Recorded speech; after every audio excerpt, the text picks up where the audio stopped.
আমাদের সমাজে এখনো এমন কিছু বোকা পুরুষ রয়েছে যারা কিনা নিজেরা অশিক্ষিত থেকে নিজের ভাই বোন এবং ফ্যামিলির অন্যান্য সদস্যদের জন্য নিজের জীবনটা একেবারেই নরকের মুখে ঠেলে দেয়। এটার মানে তা নয় যে আপনি আপনার ভাই বোন বা ফ্যামিলির অন্যান্য সদস্যদের দেখবেন না, তাদের প্রতি দায়িত্ব পূরণ করবেন না। হ্যাঁ, অবশ্যই করবেন, তবে ফ্যামিলির বাকি সবার জন্য যদি একটু টাকা খরচ করেন, একটু তাদের শিক্ষিত করার জন্য টাকা খরচ করেন, তাদের একটু ভালো রাখার জন্য আপনি কষ্ট করতে পারেন, তাহলে নিজের জন্যও কিছু করেন। সবার পাশাপাশি আপনি নিজেও শিক্ষিত হওয়ার চেষ্টা করেন, আপনি নিজেও একটু সেভিংস করার চেষ্টা করেন, কারণ নিজের ভবিষ্যৎটা সবসময় নিজেকেই গুছিয়ে রাখতে হয়।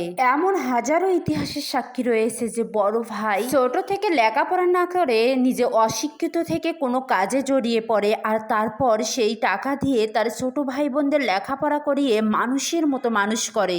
একটা পর্যায়ে ছোট বোনটারও অনেক কষ্ট করে ধুমধাম করে বিয়ে দেয় ভালো একটা ফ্যামিলিতে। ছোট ভাইটাও ভালো পজিশনে চলে যায়। ভাইটা আজ খুব ভালো একটা চাকরি করে, বড় একটা বাড়ি বানিয়েছে, তার আলাদা সংসার হয়েছে, সে এখন আলাদাই থাকে। আপনার সেখানে কোনো রকমের কোনো স্থান নেই। আর আপনার সেই ছোট বোনটা একটা সময় পর তো তার শিক্ষিত ওই ছোট ভাইটাই তার প্রিয় ভাই হিসেবেই থেকে যাবে। যদিও বা এই অকৃতজ্ঞতা সবার জন্য নয়, কেউ কেউ বা খারাপ সময়ে যে পাশে ছিল তাদের সারাটা জীবন মনে রাখে। তবুও অবশ্যই একটা কথাই বলবো, নিজের জন্য কিছুটা হলে সেভিংস করেন, না হলে পস্তাতে হবে আপনাকে ভবিষ্যতে। আর তখন এই কষ্টটা না পারবেন সইতে, আর না পারবেন কারোর সঙ্গে প্রকাশ করতে। তাই তো একজন প্রবাসীর ডায়েরিতে লেখা ছিল, আমি আমার যৌবনের 80% সময়টাই শেষ করলাম সেই দূর প্রবাসে।